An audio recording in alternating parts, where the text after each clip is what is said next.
오늘 말씀의 제목은 세 가지 균형을 유지하라, 그런 제목인데요. 세 가지 균형 하면은 꼭 우리가 놓치지 말아야 될 것이 있습니다. 그것은 하나님이, 첫 번째는 하나님, 그 다음에는 당신, 상대방이 되겠고요. 마지막 세 번째로는 본인, 나가 되겠습니다. 나. 이 세 가지가 꼭 균형을 이루어야 되는데요. 이 아브라함이 뭐 완전한 사람이다, 그렇게 생각하지 마시고요. 아브라함의 이 모델을 통하여서 신약 시대에 사는 우리가 인생을 살아가는데 세 가지 이 균형이 대단히 중요합니다. 그래서 이 세 가지 균형을 오늘 생각해 보기를 원합니다. 첫 번째는 나입니다. 나에 대해서 균형을 잡아야 되겠지요. 나에 대해서는 내가 할 일은 내가 한다 하는 그것을 꼭 놓치지 말아야 됩니다. 내가 할 일은 내가 한다. 14절 말씀에 보면은 아브라함이 그 가나안 땅에 살면서 이 기르고 연습시킨 318인이 있다, 그렇게 성경은 기록을 하고 있습니다. 300명 이상 되는 군사들 훈련시켰다는 말씀이죠. 그러니까 아브라함의 그 식솔들이 아마 한 1000명은 넘었을 것 같습니다. 그 목축하는 그 일꾼도 있었을 것이고, 또 이 훈련 받는 이 군인들도 있었고요. 뭐 군인이라 하기는 그렇습니다만은 연습을 한 이 훈련 받은 사람들, 그러니까 거기에 딸린 배우자 뭐 자녀들 따지면은 1000명이 넘었을 거라고 그렇게 학자들이 추산을 합니다. 대단한 거죠. 한 가족에 몇 사람 있었던 것이 아니고 1000명 거느린 그런 족장입니다. 부족장인데요. 가만히 이것을 놓고 생각하면은 우리가 조금 이 혼돈스러운 부분이 있지 않아요? 아브라함이라는 이 존재는 하나님께서 직접 말씀을 주셔서 그 말씀을 받아 가나안 땅에 온 사람입니다. 너 살고 있는 친척과 본토, 고향 땅을 떠나라, 예해서 가족들과 함께 1000명 되는 그 식구들과 가나안 땅에 들어왔거든요.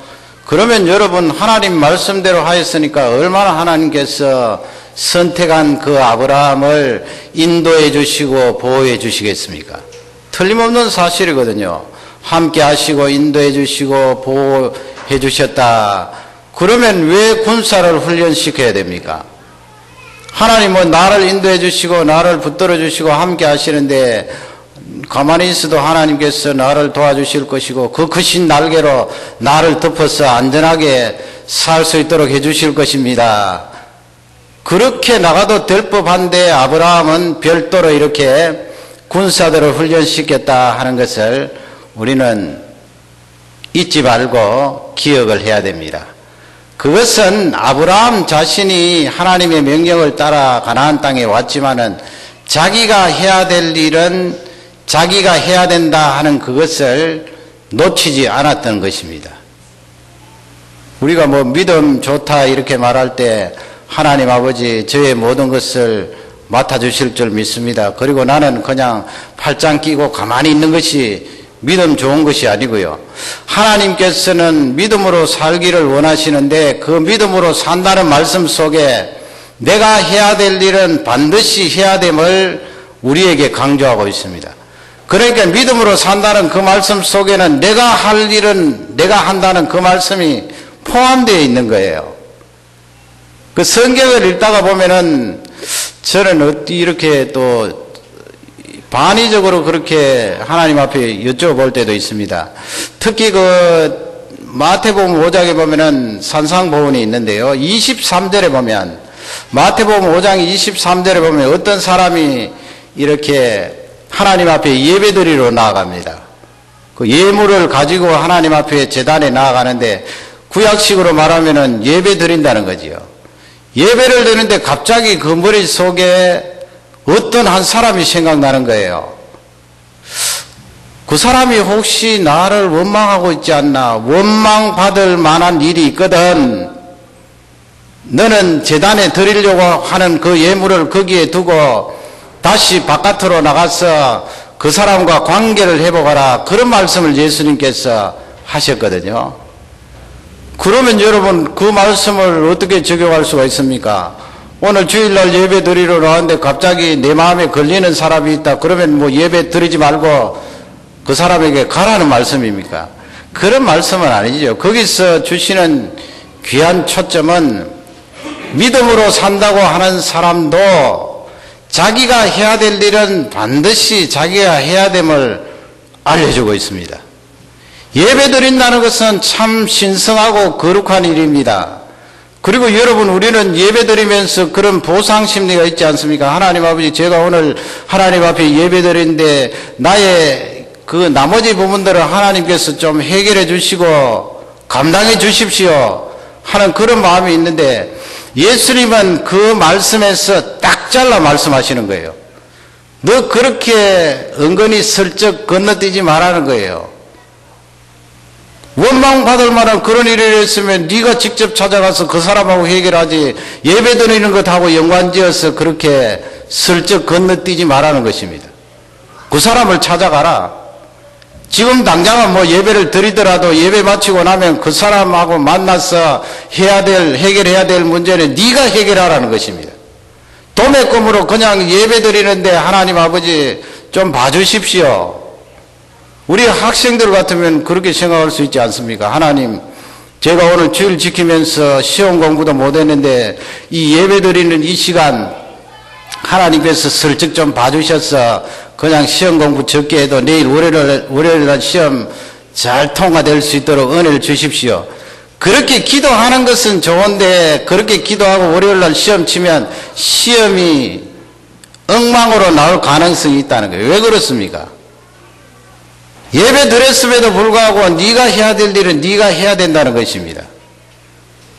그것을 성경은 우리에게 잘 알려주고 있습니다. 그러기에 아브라함은 가나안 땅에 들어왔을 때 자기의 방어를 위해서 군사들을 훈련시켰던 것입니다.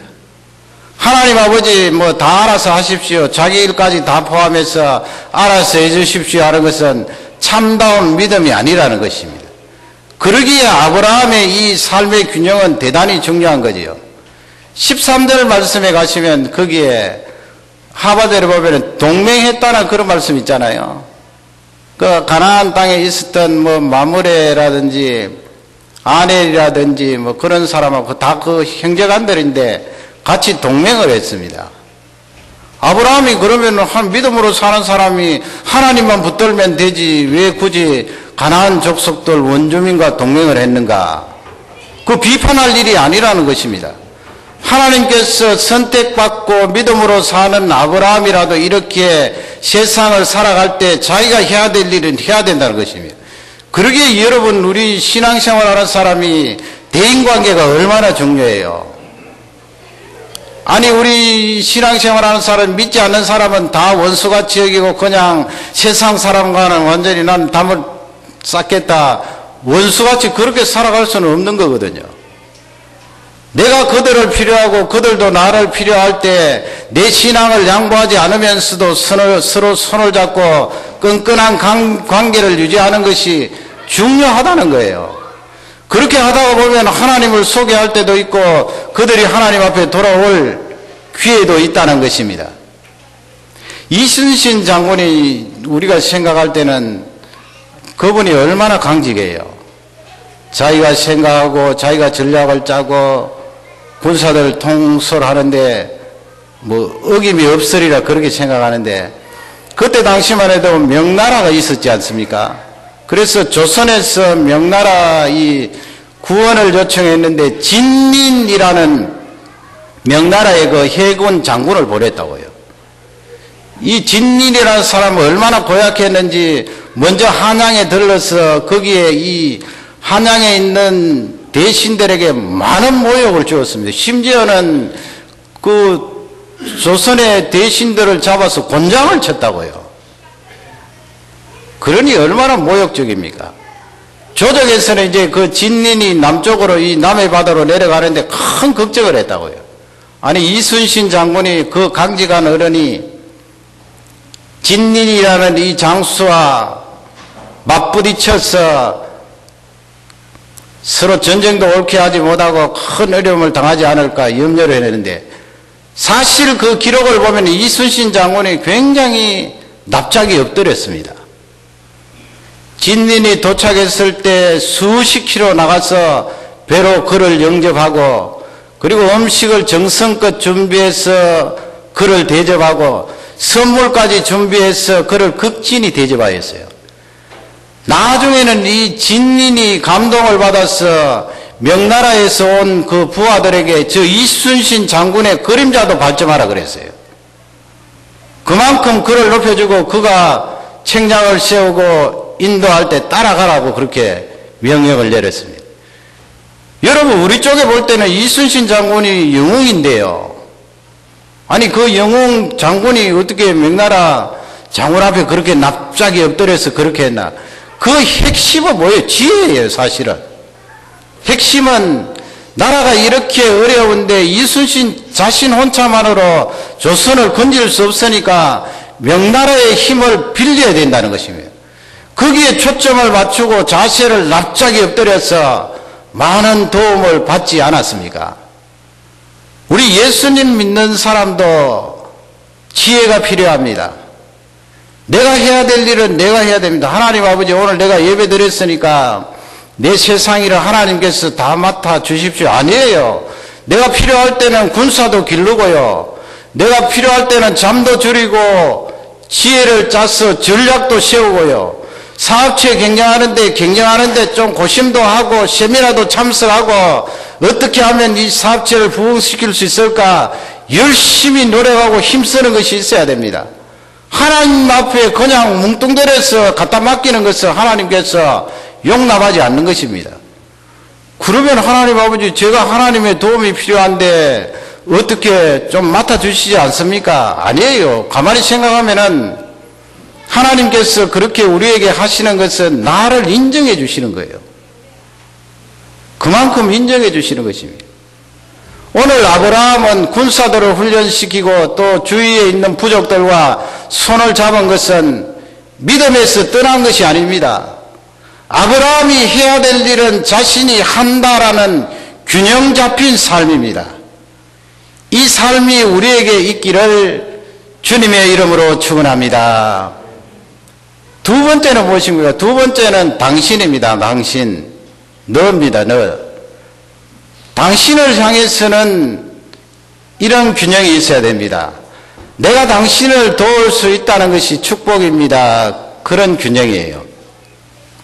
아니, 내가 당신을 도와서 이렇게 힘들고 어려운데 내가 손해보는 것 아닙니까? 그런 생각이 아니고요. 내가 당신을 이렇게 도울 수 있다는 것이 큰 축복입니다. 그 균형을 말하고 있는 것입니다. 15절, 16절 말씀에 가면은요, 15절에 보면은 아브라함이 군사를 거느리고 가지 않습니까? 그쪽에서 쳐들어온 족속들은 내 부족이 되니까 상대가 되겠습니까? 한 300명 데리고 가서 어떻게 전쟁을 하겠어요? 그러니까 이 아브라함이 전략을 짜서 야밤을 이용해서 군사를 두 패로 나누어서 밤중에 이제 공격을 하는데요. 밤중에 공격을 해서 얼마나 전쟁을 잘했든지 그 아브라함의 군사들이 그 네 나라 연합군을 쳐서 다메섹까지 그렇게 몰아붙였다고 그랬어요. 대승리를 거둔 거죠. 다메섹은 가나안 땅에서 먼 거리예요. 승리를 했는데, 그리고 16절 말씀에 가면은 이 재물을 다 도로 찾았다고 했잖아요. 사람도 찾았어요. 롯도 찾고 거기에 따르는 부녀들도 찾고 인민들도 찾아서 다시 돌아왔다. 그렇게 되어 있습니다. 만약에 성경을 생각하면서 아브라함이 300명 이상 군사를 길러놓고 이 절박한 상황에서 그냥 내 몰라라 했으면 그 수천 년 내려오면서 두고두고 이 사람들 입에 오르내렸을 것입니다. 우리가 생각하면 그렇지 않습니까? 지난번에 살펴본 대로 이 조카를 향해서 네가 뭐 왼쪽 택하면 나는 오른쪽 택하겠다. 그래서 조카가 좋은 땅을 택했잖아요. 기름지고 물이 많고 풀이 많은 그쪽을 선택했는데 어떻게 생각하면 고소할 것 아니에요. 아무리 그렇지만 삼손이 선택하라고 한다고 해서 그냥 아무 뒤도 돌아보지 않고 그냥 좋은 땅 지가 선택해서 들어가 놓고 이제 전쟁이 일어나서 다 잡혀갔구나. 꼴 좋다. 그렇게 생각할 수도 있지 않습니까? 네 하는 대로 네 좋은 대로 하더니 잘 됐구나. 한번 당해봐라. 그렇게 생각할 수 있는 것이 우리 사람의 심성인데 오늘 말씀에 보면은 그런 내용이 없어요. 그리고 구체적으로 나와 있지는 않지만 분위기가 아주 비장한 각오예요. 조카 롯을 살리겠다고 하는 비장한 각오로 군사들을 데리고 전쟁하러 나아갔던 것입니다. 이것은 아브라함의 마음속에 내가 도울 수 있다는 이것이 큰 축복이다 하는 그 삶의 균형이 있는 것입니다. 내가 남을 도우면서도 이 도우는 것이 힘들고 어렵다 생각하면은 그 일에 기쁨이 없습니다.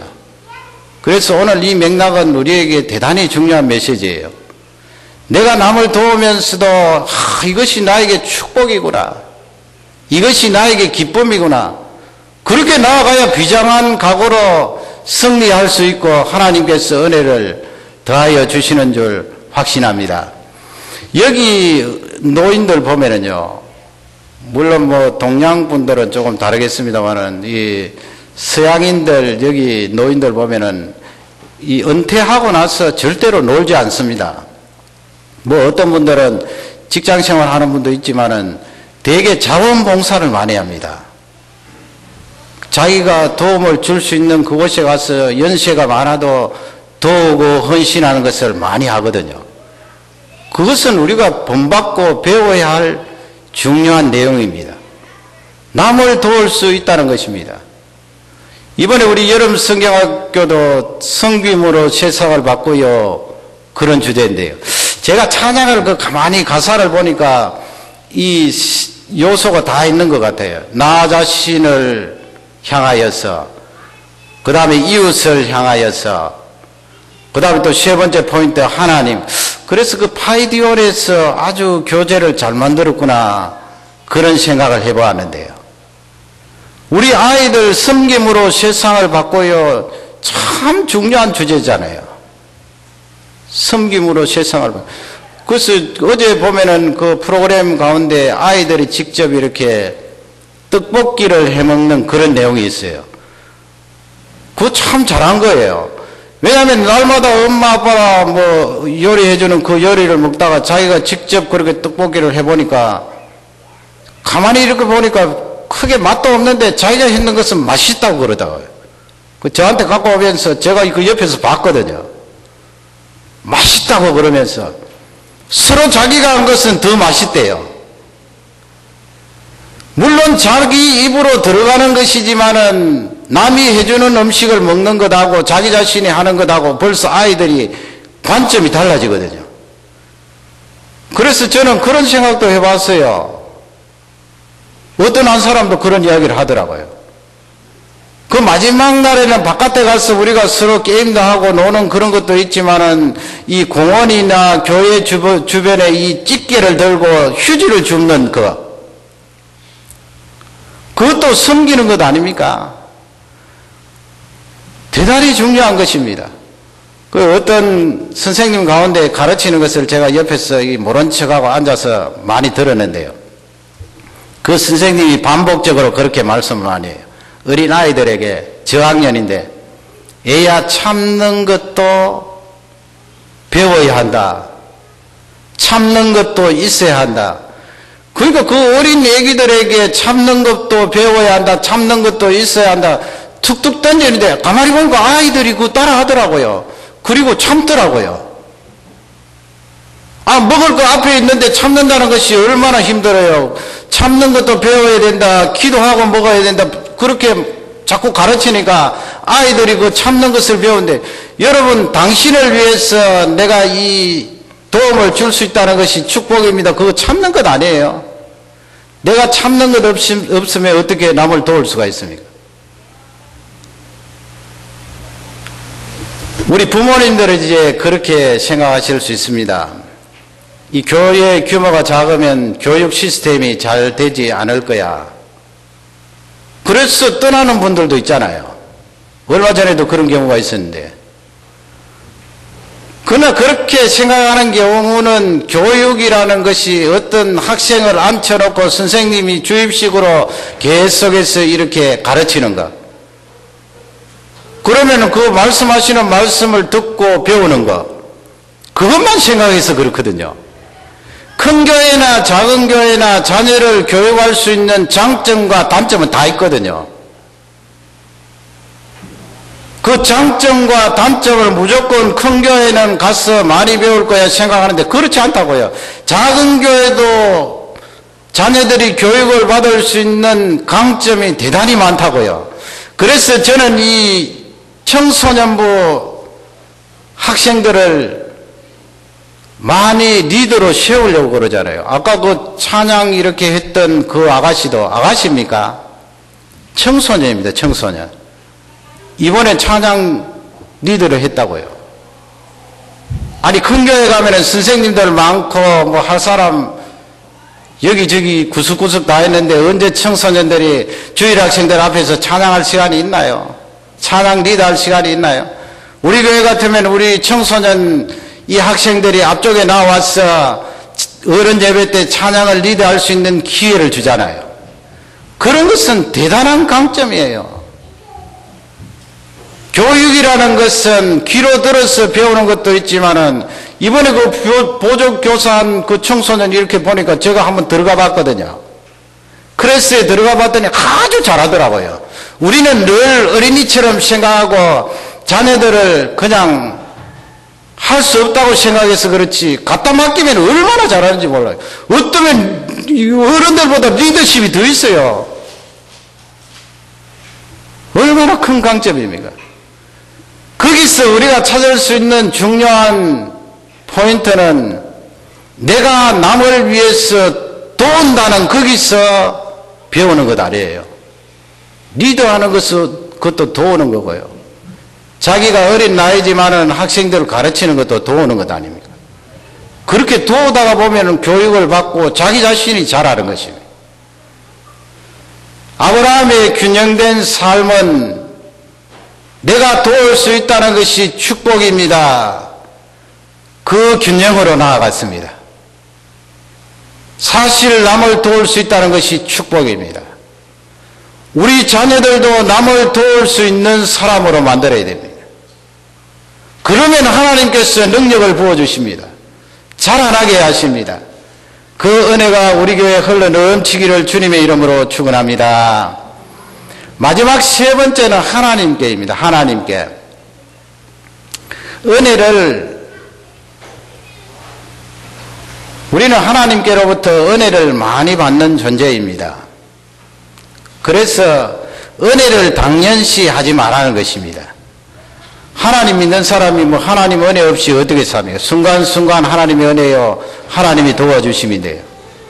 그러나 사람이 살다가 보면 자꾸 은혜를 받으면 은혜를 은혜인 줄 모르는 것입니다. 나중에는 은혜가 아니고 상식이 되어버립니다. 상식이란 말은 당연히 주는 것 아닌가? 우리 자녀들도 마찬가지거든요. 당연히 주는 것 아닌가? 부모라면 나에게 당연히 이렇게 채워주고 이렇게 해줘야 되지 않는가? 그렇게 생각하면 부모님에 대한 은혜가 사라져요. 감사가 없습니다. 기쁨이 없습니다. 인생을 살아가는데 균형은 하나님께 대한 그 은혜를 당연시하지 말라는 것입니다. 당연시해서는 안 됩니다. 하나님이 나에게 주신 은혜는 은혜 그 자체입니다. 내가 받을 수 있는 존재가 아님에도 하나님께서 나에게 주시는 것이 은혜입니다. 그 은혜가 나에게 있기에 내가 살아갈 수가 있는 것입니다. 20절의 말씀에 가면은요, 멜기세덱이라는 사람이 아브라함에게 그런 이야기를 합니다. 마중을 나와서 아브라함을 대접하면서 그런 말을 해요. 너의 대적을 너의 손에 붙이신 이는 하나님이시다. 그 하나님을 찬송한다. 그렇게 이야기를 하지요. 그거 맞는 말이에요. 얼마나 중요한 말이에요. 네가 집에서 318인을 기르고 훈련시킨 군사를 데리고 와서 전략을 짜고 밤중에 그렇게 공격하여서 대승리를 거두었지만은 근본적으로 그 4개 부족의 왕을 칠 수 있도록 하신 분은 하나님이라는 거예요. 그 중요한 말 아니에요. 아브라함이 그렇게 생각했겠지요. 아니면 정신이 번쩍 들었겠지요. 사람이란 게 그렇지 않습니까? 자기가 삶 속에 자기가 할 일을 열심히 챙겨서 하는 사람 얼마나 귀해요. 그리고 열심히 챙겨서 자기가 실력을 쌓고 나서 그 다음에 남을 도와줍니다. 그건 얼마나 귀해요. 자기를 위해서만 하지 않고 남을 도우니까 이 사람은 참 귀한 사람이에요. 그런데 그 사람에게 찾아올 수 있는 약점이 뭐예요? 자기의라는 게 자기의. 아니 내가 열심히 노력해서 군사들을 훈련시키고 전략을 잘 짜서 전쟁을 했고 또 롯을 구출하기 위해서 선한 일을 했는데 내가 얼마나 귀한 사람인가. 그래서 그 승리 때문에 자기 자신이 넘어집니다. 자기의에 빠져버려요. 내가 이렇게 귀한 사람이다. 그러나 멜기세덱이라는 사람은 아브라함에게 그 중요한 요점을 꼬집어 주었어요. 너의 대적을 너의 손에 붙이신 여호와 하나님, 그분을 찬송하라는 말씀이죠. 그래서 아브라함이 전리품 중에서 10%를 떼갖고 멜기세덱에게 드리잖아요. 나중에 멜기세덱은 히브리서에 보면은 오실 예수 그리스도의 표상입니다. 아브라함이 10분의 1을 떼어서 멜기세덱에게 드렸다는 것은 하나님 앞에 드렸다는 거예요. 그래서 그것은 신앙 고백입니다. 신앙 고백. 10분의 1을 하나님 앞에 드렸다는 것은 신앙 고백이에요. 신앙 고백. 무슨 신앙 고백입니까? 맞습니다. 멜기세덱 당신의 말이 맞습니다. 내가 아무리 군사를 훈련시키고 내가 전략을 아무리 짜고 내가 아무리 선한 일로 롯을 구출하기 위해서 했지만은 나 전쟁에 패할 수가 있습니다. 아니 게임이 되지 않지요. 내 나라와 연합된 그 나라하고 내가 전쟁을 하는데 한 조그마한 부족장인 내가 어떻게 전쟁을 이깁니까? 게임도 되지 않습니다. 그러나 내가 이긴 것은 하나님께서 그들을 내 손에 붙여주셨기 때문에 그렇습니다. 그러므로 신앙 고백에서 10분의 1을 하나님 앞에 드리는 거예요. 하나님께서 아브라함의 그 균형된 삶을 받으신 것입니다. 23절에 가면은 그런 말 하죠. 바로 앞절에 보면은 이 소돔 고모라 왕이 나와서 그런 이야기를 하죠. 사람들은 소돔 성에서 잡혀간 사람들은 다 자기에게 돌려주고 너가 취한 전리품은 다 네가 가져라 그러죠. 그러니까 23절에 아브라함이 대받아서 하는 말이 나 그렇게 안 하겠다고 말해요. 왜냐하면은 네가 나에게 전리품을 주었는데 그것 때문에 네가 나에게 말하기를 야 아브라함이 부자 된 것은 내가 그에게 재물을 주었기 때문이다. 그렇게 말하는 거 나 듣기 싫다는 거예요. 그러면 아브라함이 의도했던 것은 무엇입니까? 그렇게 말하는 거 듣기 싫기 때문에 내가 너에게 취한 시로라기 하나라도 내가 가져가지 않고 신들매 하나라도 신발장 하나라도 내가 가져가지 않겠다. 네가 다 가져가라. 그 말씀 속에는 내가 부자 되게 하신 분은 하나님이지 네가 아니라는 것입니다. 그 신앙 고백 아닙니까? 하나님 아버지 내가 사업체 경영해서 내가 전략을 짜고 좋은 사람 손잡고 그렇게 해서 내가 사업체 성공했습니다. 이게 아니고요. 내가 사업체 성공해서 부자 되게 하신 분은 틀림없이 하나님이십니다. 그러니까 하나님께서 그에게 부어주신 은혜를 당연시 하지 않았다는 것입니다. 당연시 하면은 내공로가 드러나죠. 당연시 하면은 내가 튀어나오지요. 내가 얼마나 훌륭한 사람인가. 롯이 그렇게 못된 짓을 해도 내가 그를 사랑해서 그를 건져주었는데 얼마나 위대한 사람인가. 이렇게 되면 하나님은 뒷전이고 자기가 앞서게 되는데 그러면 하나님께서 능력을 계속 부어주지 않습니다. 아브라함처럼 하나님의 은혜로 고백해야 됩니다. 우리의 삶에는 크든 작든 하나님의 은혜가 일일이 개입되어 있습니다. 부부 간에도 여러분 마찬가지입니다. 부모 자녀 간에도 마찬가지고요. 부부 간에도 상대방을 높이는 말이 무엇입니까? 당신이 나에게 있는 것은 하나님의 은혜입니다. 하나님이 어떻게 나에게 이렇게 아름다운 삶, 귀한 사람을 붙여주셨습니까? 나에게는 버거운 당신이야. 하나님이 은혜를 주셔서 붙여주신 거야. 그렇게 하면 상대방을 높이는 거지요. 그리고 하나님의 은혜를 찬양하는 거지요. 신앙 고백 아닙니까? 오늘 이 말씀이 우리에게 귀한 축복의 말씀입니다. 하나님은 그런 조금 누적된 그 사람에게 더 큰 능력을 부어주십니다. 작은 것 하나라도 하나님의 은혜입니다. 하나님의 은혜입니다. 하나님의 은혜입니다. 그 어떤 분은 그래요. 이렇게 이야기하면서 아 그런 일이 있었지요. 어려운 일이 있었습니다. 얼마나 힘드셨습니까? 그러면 그거 뭐 생각지도 않고 나오는 말이 그래요. 그거 다 목사님이 기도해 주셔서 그렇지요. 하나님이 그 기도로 말미암아 나에게 은혜를 베풀어 주셔서 그렇습니다. 그것이 빈말이든 진심 어린 말이든 그 태도가 대단히 중요한 거예요. 우리는 날마다 그렇게 고백해야 됩니다. 하나님의 은혜가 여러분 아닌 것이 어디 있습니까? 내가 아무리 농사를 짓고 씨를 뿌리고 김을 메고 추수를 해도 하나님의 은혜 주시지 않으면 추수를 할 수가 없답니다. 김을 아무리 맨들 하나님이 날씨 한번 흔들어 버리면 어떻게 곡식이 연결게 되는 것입니다. 하나님께서 건강 한번 흔들어 버리면 어떻게 내가 성공할 수가 있습니까? 하나님 아버지, 삶의 순간순간 하나님의 은혜입니다.